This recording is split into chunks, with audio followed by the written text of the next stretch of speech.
levantaram. Ó, o pessoal vai voltar.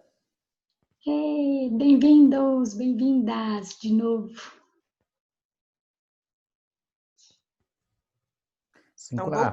Não, tem 50 segundos para a turma, tá? Uhum.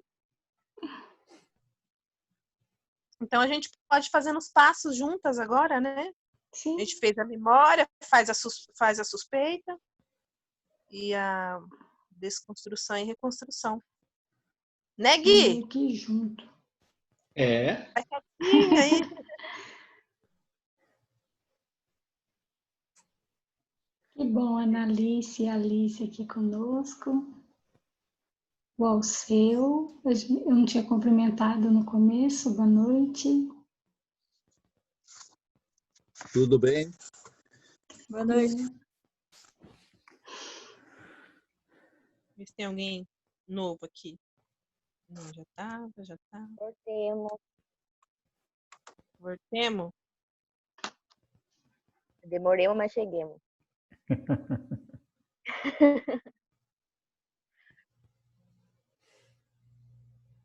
Vamos ver como que foi esse parto, né? Edmilson, quando você começou a jogar o povo, né, para salas e eu não ia nunca, eu lembro daquele filme, vocês, o pessoal do meio evangélico assistia muito, Deixados para Trás, que é o Apocalipse contado dessa perspectiva apocalíptica mesmo, não como a forma como você mentira, né? Aí o povo ia sendo arrebatado e os outros ficavam ali na terra, porque era o... Esse filme é muito legal mesmo. Eu já lembrei assim, esqueceram de mim. Assim, ó, desesperado, porque não foi arrebatado, tem que passar por 1000 anos de sofrimento. É verdade. Vocês viram que tem a Sônia de Dourados hoje aí também, visitando? Então, cadê? Adonis. Boa noite. Oi, Adonis. Bem-vinda, Sônia. Adonis, chegou ali. Boa noite, gente. Boa noite, Adonis. Lindo. É que o pessoal não quer mostrar a cara. Tá igual aquela angolana que não queria mostrar os cabelos. Ah, o Éder tá de cara hoje. Ariel.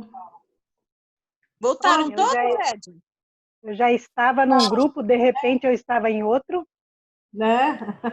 Me tiraram do meu grupo, me colocaram em outro. Você ficou passeando, né, Maria? Não, só 2 vezes só. Aí eu encontrei a Sônia. Oi, Sônia. Que bom lhe ver, Sônia. Nayara, Abre o tira microfone. Nayara, tira esse rosto feio do perto de você, por favor. Ah, tá bonito, ó. Coloca ela aí. Pessoal, que bom ver vocês também. Acho que voltamos todas, né?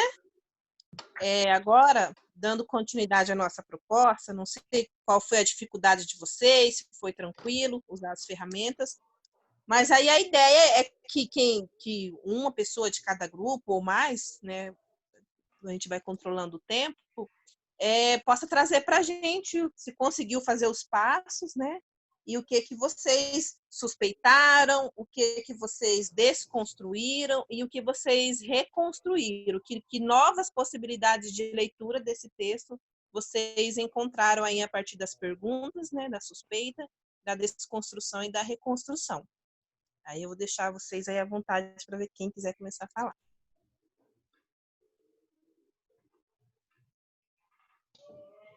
Eu posso começar, então.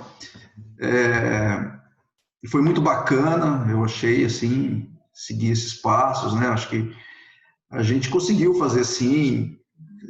Acho que tivemos um pouco de dificuldade e tal, mas no final o resultado foi bacana mesmo, assim, né?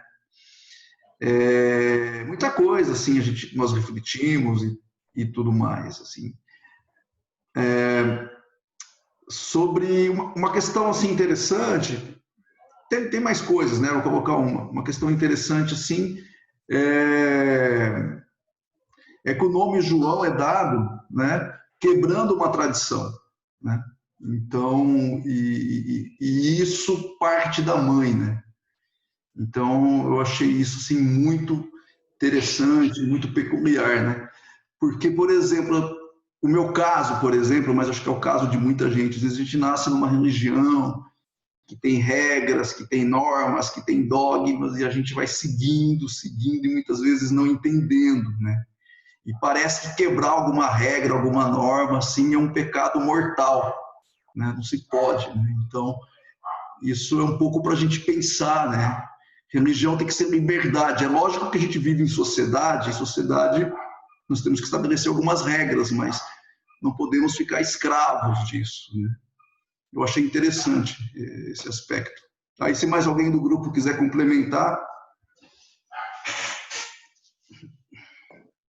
Não, tem a parte que fala sobre como você contaria essa narrativa aqui do Lucas, né? Que você mudaria na narrativa, né? E nós, Éder, Gerson, Amélia e eu, dialogamos que tem que dar nome para as mulheres aqui, né? Para as mulheres que ajudaram no parto, né? Que nós colocaríamos a Josefa, que faz pão, né? Para dar que faz os pães aí para a comunidade, a dona Luísa, que lava roupa, e tantas outras mulheres. E aqui eu faço uma meia-culpa, até a minha memória que eu fiz no grande grupo, e ainda bem que eu não estava aparecendo a imagem, agora estou aparecendo, para não ficar tão envergonhado, mas numa visão patriarcal, que eu contei a minha memória, porque eu esqueci do nome da minha irmã, que ajudou a minha mãe no período da gravidez. O nome da minha irmã é Daírce, né? Provavelmente a minha irmã também, Marlene, que tinha 9 anos na época, estava ajudando ali com alguma coisa, fazendo alguma coisa. Mas o principal é que naquele período da gravidez de risco da minha mãe, era a Daírce, principalmente, e a Marlene, né? Marlene, que era minha irmã, é minha irmã também. Então, é essa relação das mulheres. E outro ponto muito interessante, e daí eu quero que a Amélia, eu vou levantar aqui e a Amélia continuar, é com relação que ali na casa, todo mundo vai para casa, né? A casa, você pode entrar na casa, homem, mulher, criança, até os cachorros, o gato. E no templo? Fala aí, Amélia, dá continuidade. A gente comentava que na casa, né, a gente já citou o nome das mulheres, Maria estava junto também para fazer o parto que demora horas e horas, mas as mulheres cuidam. Como é que foi aquilo que a Vânia lembrava. Depois, a gente dizia que no templo é o espaço dos homens, né? E vai com os homens lá. Mas as mulheres vão também, então vai todo mundo lá, porque tinha que circuncidar o menino.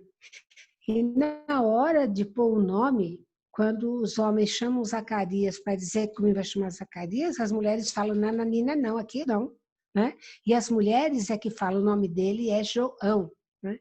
Aí eles olham para Zacarias olha para Isabel, né? E escreve, João é o nome dele, né? Vai dar o nome. Então, todo mundo fica assustado com isso, né? Como é que pode as mulheres escolher? Aí alguns falam, imagina o que vai ser desse menino quando crescer, com as mulheres querendo mandar também.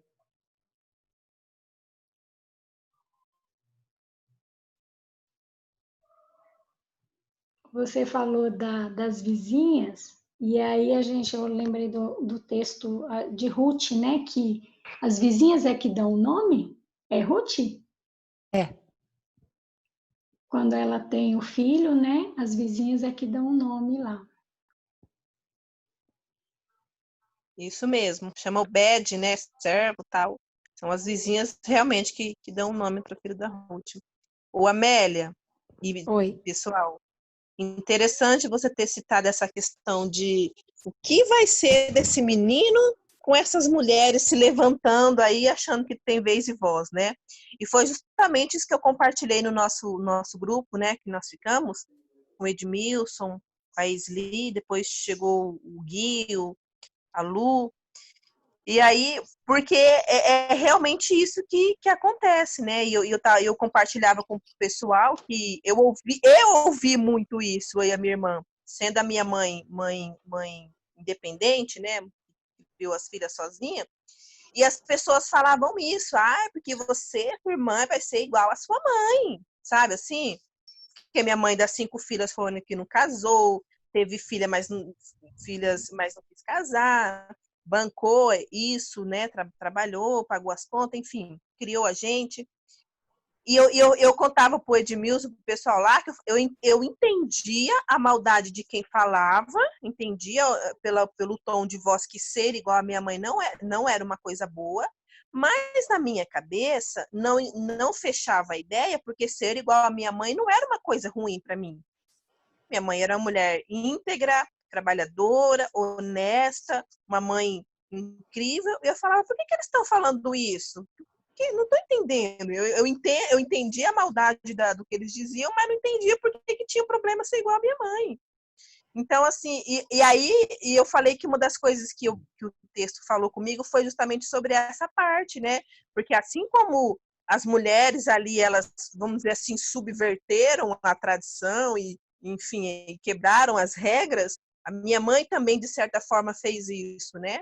E as pessoas, às vezes, querem diminuir os filhos, as filhas, achando que diminuiu o pai ou a mãe, nesse caso, no meu caso, a minha mãe, né? E como que a gente se encontra nessas histórias, né? A gente vai se encontrando e às vezes você nem, em outras leituras que eu fiz esse texto, não pela hermenêutica feminista, mas pela tradicional, a gente não se encontra no texto, a gente não se enxerga. E aí, lendo a partir desses 4 passos, eu me vi muito mais da minha história, da história da minha mãe, enfim, da história das mulheres da minha família, da minha própria história, que antes eu não via. E é interessante como que a gente vai se encontrando, né, nessa proposta de hermenêutica feminista. Um outro grupo agora?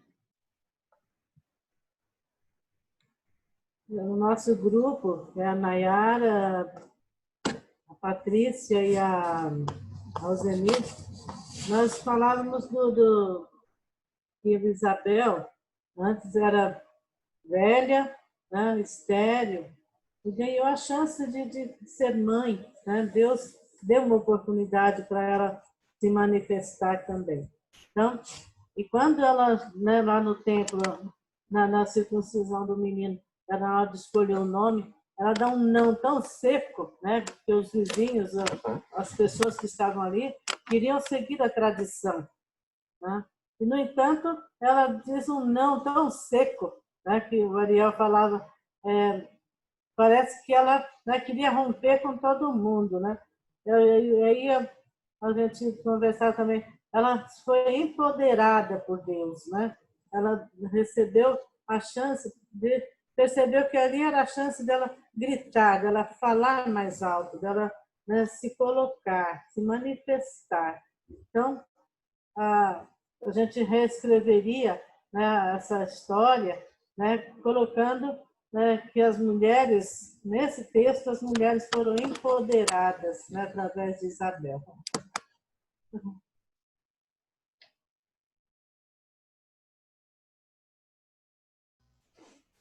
Acho que na mesma linha que todos já falaram, né, a gente comentou sobre a Isabel, que ela desconstrói um conceito de uma sociedade que mantinha ela calada, né, ela subverte um pouco a ordem, a tradição, e essa determinação da forma como ela responde não, né? Não, o nome dele será João, né? E o próprio nome ele já determina, ele já demonstra um novo do rosto de Deus que se apresenta a partir dali, né? Porque um Deus piedoso, um Deus que tem compaixão, quer dizer, parece que a ruptura está também naquilo que era o antigo, né, que agora é a passagem para o Novo Testamento, é a antiga aliança.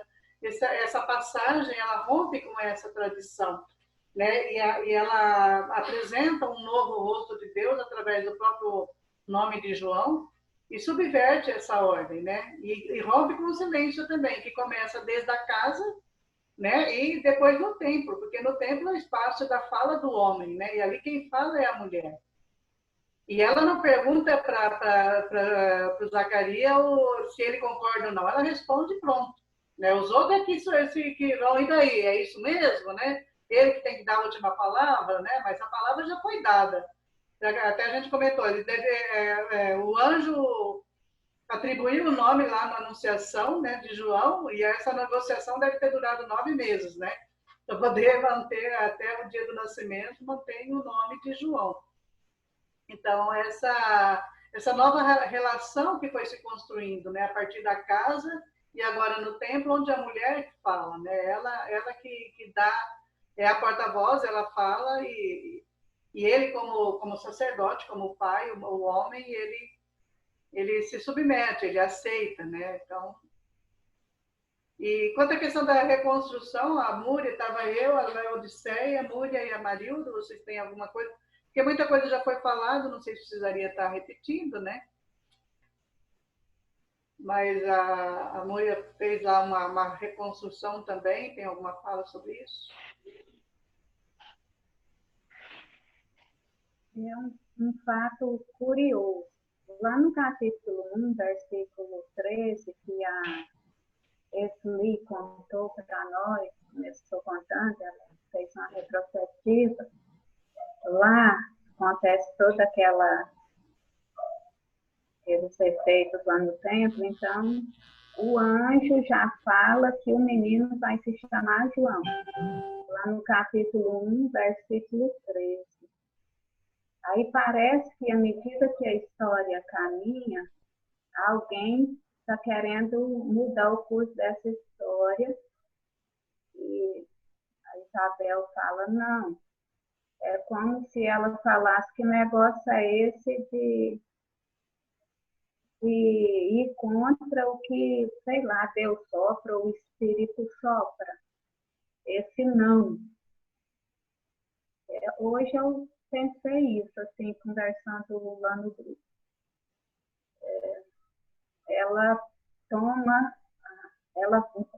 media, né? É uma facilitadora, ela é protagonista dessa história. Vai emendando.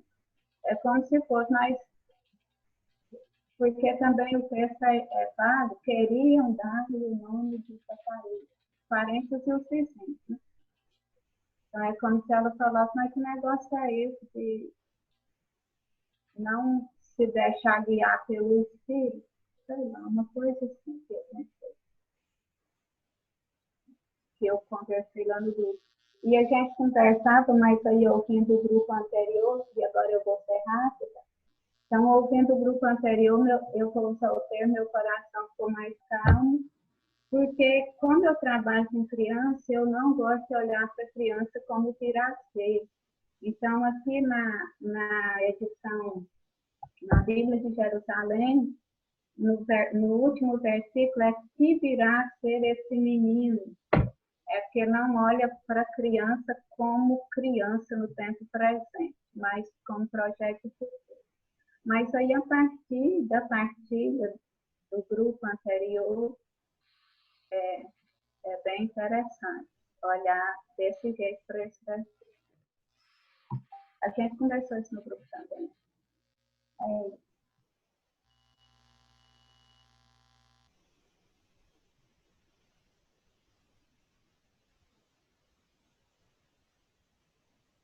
Mais algum grupo? No nosso grupo estava o Alceu, a Carla e a Sônia. E a gente conversou sobre isso mesmo, né? Sobre o protagonismo da mulher. E o que a gente mais conversou assim foi como a mulher é cobrada até hoje, sempre foi, acho, tomara que mude um dia. Mas aí a gente comentou assim, que eu fui muito cobrada porque eu fui mãe sozinha aos 17, assim como elas também foram cobradas por não ter filhos biológicos, como se, né, o casamento só fosse completo se você tivesse filho, como se a mulher só fosse completa se ela tivesse filho, como que de qualquer forma essa cobrança chega para a gente, sempre, sempre, sempre, né? E é o que o Alceu falou, que eu achei muito interessante, das várias coisas que a gente conversou, foi que a gente sempre imaginou uma Maria assim muito coitadinha, né?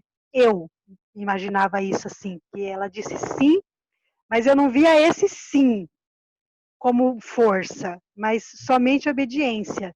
E hoje, para mim, foi totalmente uma desconstrução e uma construção de tudo.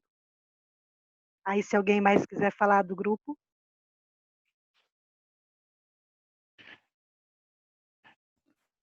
Maria, eu não sou do grupo, mas eu fiquei com vontade de comentar o que você falou, né? Quer dizer, essa ideia de vincular a mulher com a maternidade é algo muito forte, né? Muito forte. E o que eu gostei é que a gente pegou um texto que fala de maternidade, mas a discussão que o grupo que nós estamos fazendo é discutir o empoderamento da mulher, não só exclusivamente em função da maternidade, né? Mas pelo fato de ser mulher, simplesmente, da cumplicidade das vizinhas. Acho, assim, isso é muito interessante. 1 Timóteo, no final do capítulo 2, diz assim, ó, vocês estão tudo no fogo do inferno, vocês nasceram mulheres, né? O que vai salvar vocês é exatamente a maternidade. É um texto que o Paulinho mais gosta. Final do capítulo 2, 1 Timóteo, né? Quer dizer, a gente tem até lá no final do que foi a ser o Segundo Testamento, a força da voz do patriarcado vinculando mulher e maternidade. E nas nossas igrejas isso chega a ser diabólico, né? Diabólico. A Alzenir, que ainda é freira, ela é salva porque ela é mãe por adoção, né? Assim, as freiras se salvam por aí. A bispa que está aqui também, né? Mãe de uma comunidade, né, Patrícia? Mas mulher que não é mãe é mulher incompleta, né? E legal que você traz isso, Maria. Quer dizer, não, nós somos mulheres e nós aprendemos, né?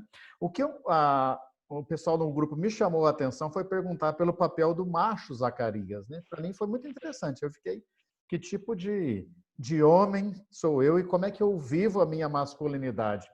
Reproduzindo o modelo que o templo impôs em mim, mas que me silencia, né? Eu estou mudo mais ou menos como o Tetila que está escrevendo a gente, eu quero falar, mas estou mudo, somos Zacarias, né?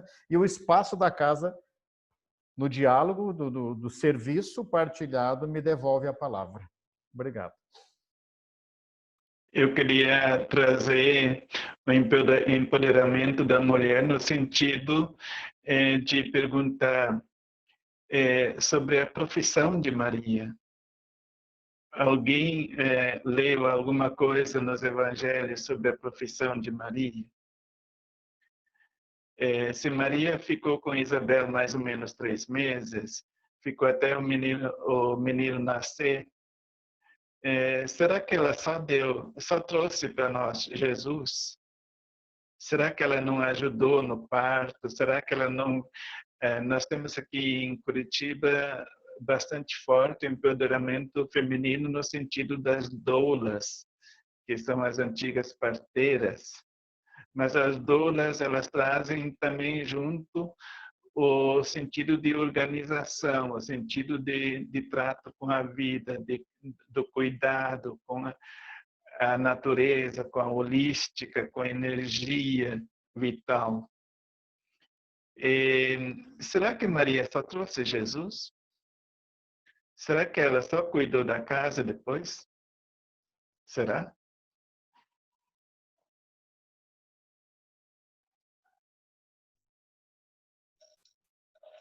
Então, Maísa, eu fiquei pensando também quando li o texto, porque assim, o texto fala que... Baixa um pouquinho, filha. O texto fala que quando Isabel estava com 6 meses, né? A Maria veio, ficou com ela 3 meses. Maria ficou 3 meses com ela. E aí, quer dizer, 6 com 3 dá 9, né? Mas aí o texto fala que ela voltou para Galiléia, ela voltou lá para Nazaré, né? E então, assim, fiquei na dúvida, né? Se ela ficou 6 mais 3 dá 9 meses. Então, ela teria ficado até o nascimento. Mas o texto fala que dá a entender que antes de nascer, a Maria voltou. E eu achei estranho, né? Até uma pergunta que eu não achei resposta, eu achei estranho, porque Mas a anunciação de Maria, ela aconteceu no 6º mês da gravidez de Isabel. Exatamente. E aí ela fica 3 meses com a Isabel. Então daria os 9 meses da Isabel. E aí eu achei estranho, eu falei, mas como que a Maria ficou lá 3 meses, já não esperou logo o nascimento, já para ajudar, para ficar um tempo? E eu fiquei pensando depois o que poderia ter acontecido, ou talvez o texto também não, enfim, a gente às vezes tem que ler por trás das palavras, mas eu fiquei um pouco frustrada, mas tipo assim, por que Maria já não esperou logo lá o menino nascer? Já que ela tinha ficado ali até o 9º mês. Então eu não sei se alguém teria uma resposta, mas também não achei, também não fiquei procurando muito não, mas é uma suspeita interessante a gente pensar. É por isso que eu tô, tipo assim, inserindo as doulas, porque quando ela soube que Isabela estava grávida, estava no 6º mês, ela vai no sentido diz o Evangelho, que ela vai para encontrar Isabel e se coloca à disposição de Isabel para ajudar e tal. Existem outras óticas, outras leituras, mas eu estou trazendo essa leitura agora. Né? E uma vez, no 8º dia, quando João é apresentado, quando Isabel apresenta o menino no templo, Isabel daí termina esse ciclo de ajuda e retorna para cuidar da casa. Retorna para a vida familiar que ela tinha antes. Eu estou trazendo, posso ser contestado, não tem, mas eu estou trazendo só para reflexão, não estou trazendo como afirmação, mas eu estou trazendo para você refletir sobre isso. No rodapé da Jerusalém, fala que Maria provavelmente ficou até a circuncisão de João. Então, mas eu acho assim que uma coisa que é gostosa dessa reconstrução é a gente pensar essas novas possibilidades, não é? Eu posso recontar, de repente, toda essa história, invertendo os papéis aí. Algum grupo conseguiu pensar assim, ou recontar de uma forma diferente, ou você se colocar assim, não, eu vou contar essa história, eu era a vizinha que estava lá. Ou se não, ó, eu sou o Zacarias, eu vou recontar a história. Ah, não, eu sou a própria Isabel, que tive um nenê, vou contar o que aconteceu. Então, isso é gostoso, mas a gente faz todos esses questionamentos e aí a gente também pode criar a nossa história, né? Algum grupo gostaria de partilhar uma reconstrução?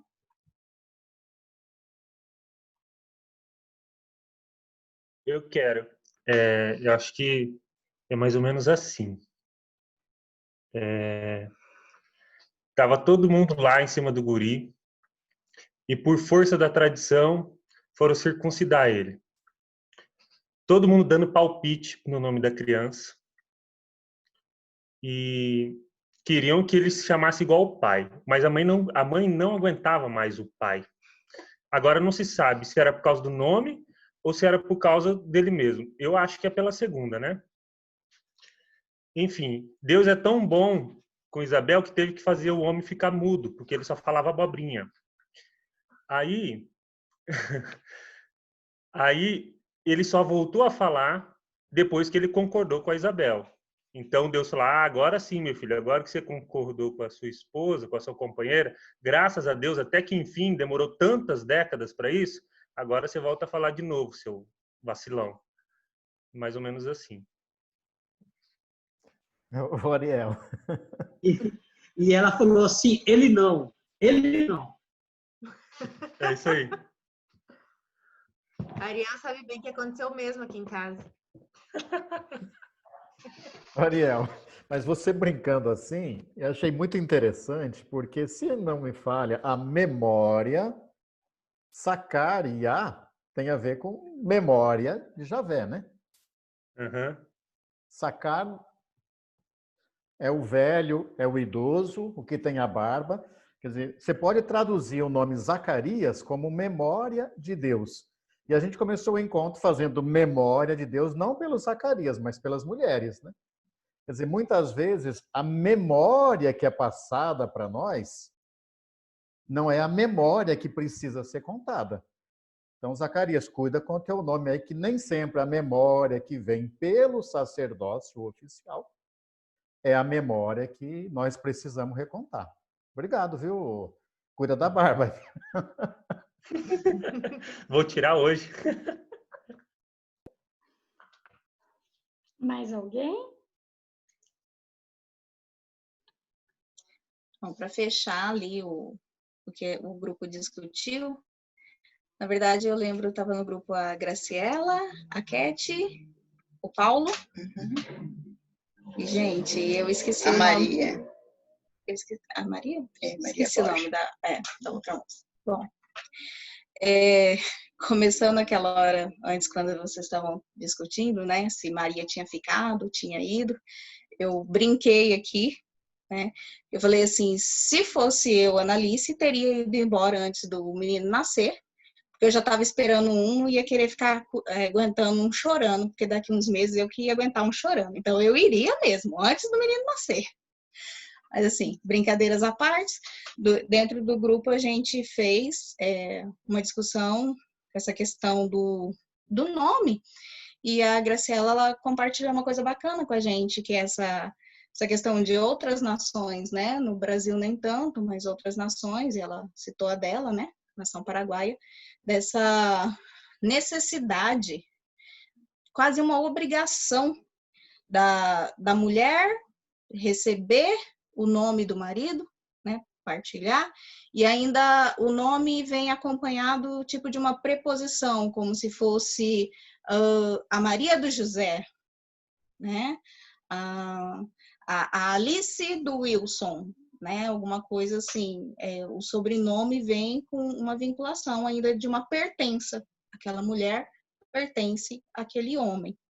E a gente vê, então, que essa questão do nome, de passar uma relação acima até de poder, né? Como que fala? Não é bem o termo opressão, né? Mas uma forma de até exercer um determinado controle ali. Quando a Maria Barbosa trouxe a questão da gestação, né? Você não é mulher até que você se torne mãe. Eu me lembrei de uma amiga que está tentando, né, fazer a fertilização, está tentando ter um filho, e ela é casada com um homem que já tem um filho, 16 anos, tal, e a família dele sempre acusava ela, né, que ela era a estéril, que ele já tinha um filho e que ela que não conseguia dar. E quando eles começaram a fazer os exames, os médicos constataram que ele é que tinha os problemas, não ela. Aí a família dele simplesmente murchou, né? E agora ninguém faz cobrança, ninguém fala nada, ela está fazendo lá os tratamentos dela, mas assim, a gente vê a dificuldade disso por conta daquele peso. Eu preciso desse filho para me reafirmar, né? Então, até hoje, isso ainda pesa na vida da mulher, né? Quer dizer, a gente ainda ouve, né? A gente ouve as meninas dizer, eu não quero ser mãe. Claro que você não quer agora, né? A pessoa não tem o direito nem de expressar, eu quero, não quero, é a minha vida, é o meu corpo, né? E não tem. Só para fechar, uma questão que a gente conversou sobre o finalzinho da leitura, que falava assim, o que será, né, o que aguarda esse menino, e a gente se atentou à última frase, que dizia assim, que é certo que ele já, né, nasceu com as bênçãos do Senhor. Então, ali na nossa discussão, pelo menos ao meu ver, né, colocando agora a minha visão, eu acho que já tinha um reconhecimento do verdadeiro milagre que foi esse nascimento, né, de João. O milagre na vida desses pais, né, dessa mãe que talvez tinha essa pressão aí, né, de estar envelhecendo, de não deixar uma descendência. Que casal é esse que não vai deixar a sua descendência? Então, ali ele já nasce como alguém, assim, mais que abençoado, né? Salvador daquela família, porque a partir daí, eu acho que até a interação deles com a comunidade seria outra, que agora eles teriam uma linhagem para deixar, né? É isso. O Gerson queria falar? Cadê o Gerson? Ok. Oi, Gerson. É que a Má falava assim, a ideologia assim, né? Por que a gente cuida tanto dos nossos filhos assim, né? Será que os nossos filhos estão dando prejuízo, né? A gente, assim, como pai e mãe, assim, né? No caso, assim, o filho, assim, não obedece aos pais. O que a gente vai ter que fazer? Há um método, assim. Será que a gente vai ter que educar o filho, assim, dentro de casa, né? O método, assim, da educação dentro de casa? Ou pegar, assim, vamos ensinar, assim, o nosso filho assim, se desobedecer, né, no caso, tem que dar uma cintada, né? Tem que dar uma cintada ou uma chinelada no filho. Por desobediência, com educação, né? Agora, no caso, porque se a gente não quiser educar o filho, vai para a sociedade, vai ser aprendido pela droga, né? Ou você vai se viciar na droga, né? Ou no crack, na maconha, ou na cocaína, né? A melhor forma de educar o filho dentro de casa, dando educação. Não é a escola que resolve a situação, né? A situação assim assim, os professores da educação, mas da educação pela lousa, né? É a lição de casa, dando tarefa, assim, no caso, assim, tarefa dentro de casa das férias. Eu aprendi isso, eu tinha experiência. Minha mãe bateu em mim, porque eu faltei na escola, porque eu faltei muito na escola. Por isso, né? Nós temos que obedecer nossos pais, né?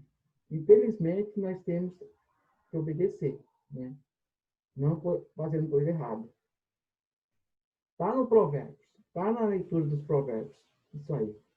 E no Eclesiástico também. Honrar pai e mãe, né? Obedecer, né? Por uma vara, né? É isso. Obrigada, Gerson.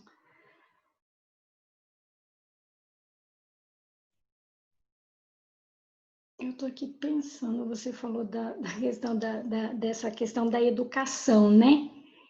E aí eu já fui lá para Zacarias e para Maria, né? E Isabel. Como é que era, né, a educação? Porque hoje a gente pensa a educação dos filhos com quem é de casa, né? Quem está dentro da minha casa?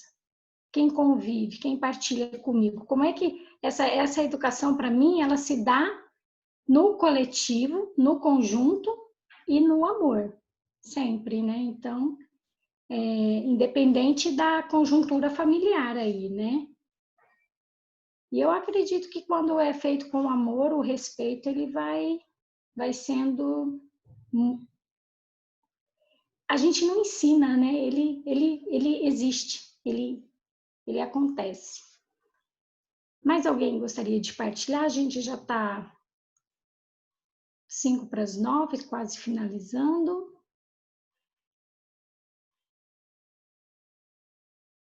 Quando a Annalice falou ali do nome, né? É uma coisa que sempre me chamou muita atenção, assim, que às vezes eu falo aqui em casa, assim, é muito comum você ver o menino com o nome do pai, né? Mas você nunca vê uma menina com o nome da mãe. Até hoje, né? Nunca mudou isso. Será que um dia vai mudar? Gente, eu Mas, queria Ari, ser. Sim, pode falar. desculpa, eu sei que está passando, mas, quer dizer, a gente já está chegando. Mas eu fiquei, assim, muito impactado, sabe, Gerson? Fala. Porque eu fico imaginando, você deve ser pai. Você é pai, Gerson? Não, eu não sou pai, não. Futuramente você tá. Eu fico imaginando o que é para um pai, para uma mãe, né? A forma como vai passar a educação para o filho, né?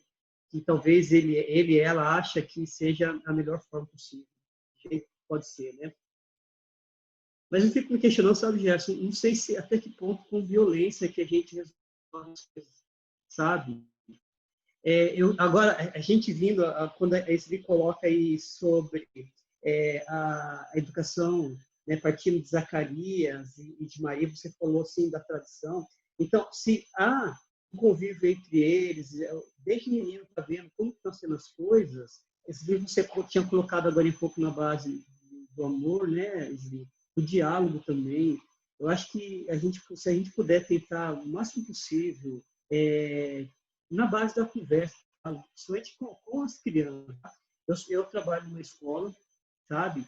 Eu vejo como que esses meninos chegam lá na escola, sabe? E a gente vai olhar em casa. Como que a gente vai acabar cobrando de um menino ou uma menina, sendo que está lá na casa, está lá no pai, está lá na mãe. Eu estou lhe oferecendo, para você ficar. Então, assim, eu acho que a gente fica preocupado, sim. Aí me veio também o ministro da Educação, né?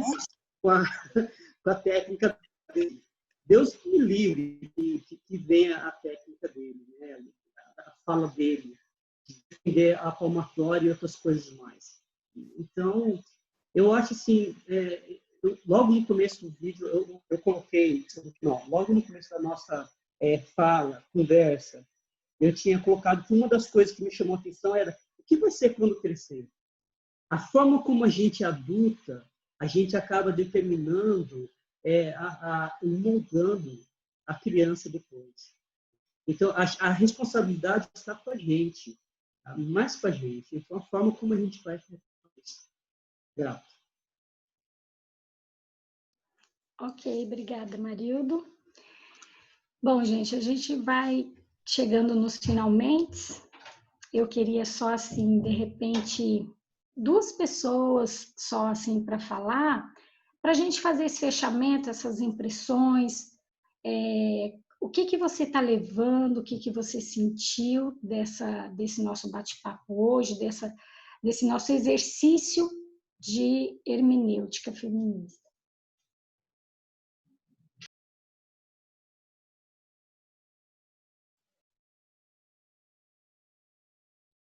Oi, gente. Foi um prazer estar com esse grupo. Agradeço ao Edmilson pelo convite e digo que é de um grande aprendizado.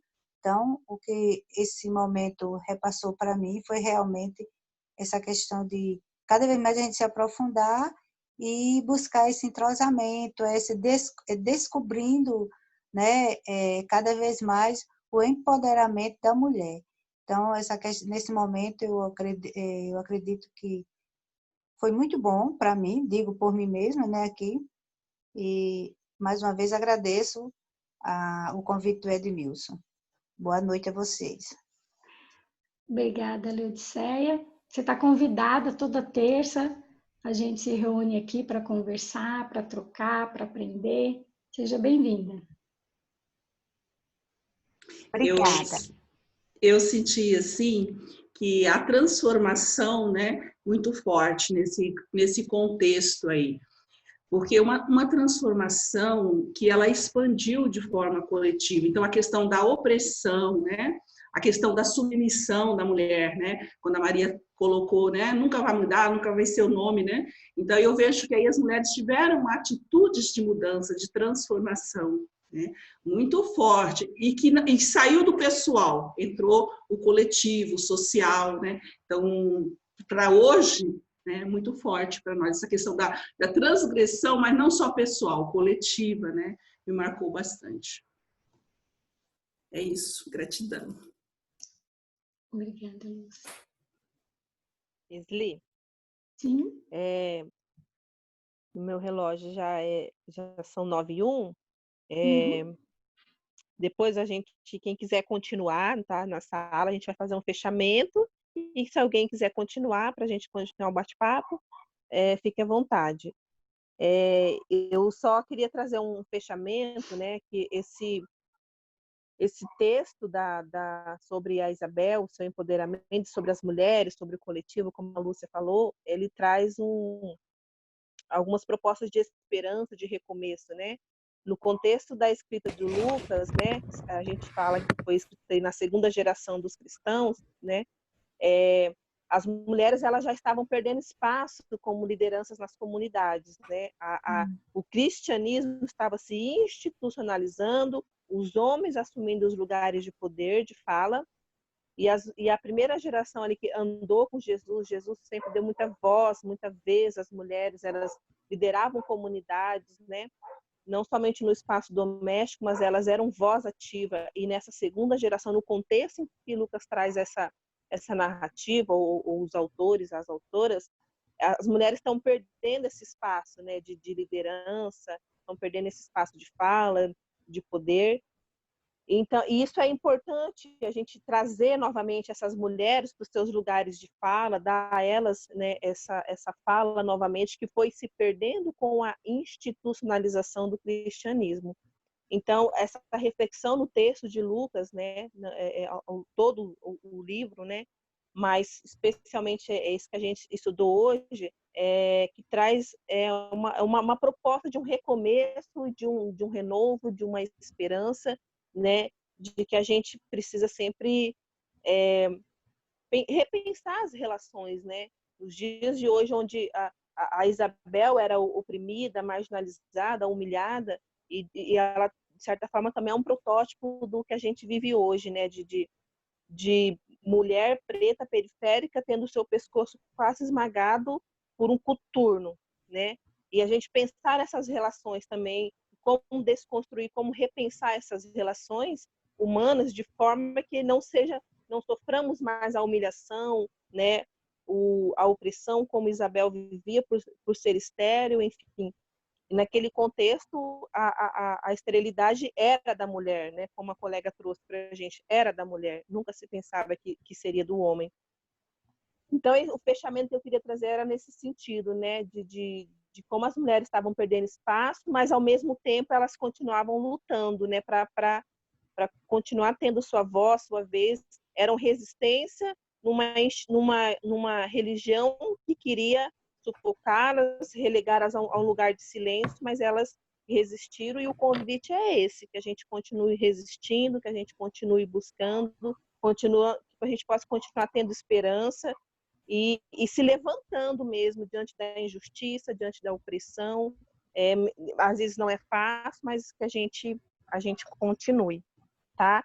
Agradeço a todas, a todos pela presença. Como eu disse, quem quiser continuar o papo, eu vou continuar porque está muito gostoso, mas a gente sabe que todas e todos têm compromisso, então quem quiser continuar, será bem-vinda. Eu só queria que o Ariel, eu acho que Ariel vai falar alguma coisa sobre o próximo encontro de terça, fazer um convite, mas já vou adiantando também que toda terça-feira a gente está aqui e vai ser muito bom que todas vocês retornem. Só para confirmar o que a Isli falou, né? A próxima terça a gente continua, depois a gente vai fazer um convitinho. E a temática, a gente vai voltar acho que é masculinidades, né? Ai, caramba, eu esqueci o tema. Eu acho que é masculinidade. Enfim, a gente vai fazer um cardzinho e vai compartilhar com vocês, tá? Mas é nesse mesmo dia e horário, beleza? Beleza, obrigada. Então, eu agradeço a presença de todos e cada uma, e tamo junto. Obrigada, então. Beijo, boa noite para vocês. Feliz, agradecida por hoje. Boa noite. Boa noite, boa noite, boa noite. Muito bom.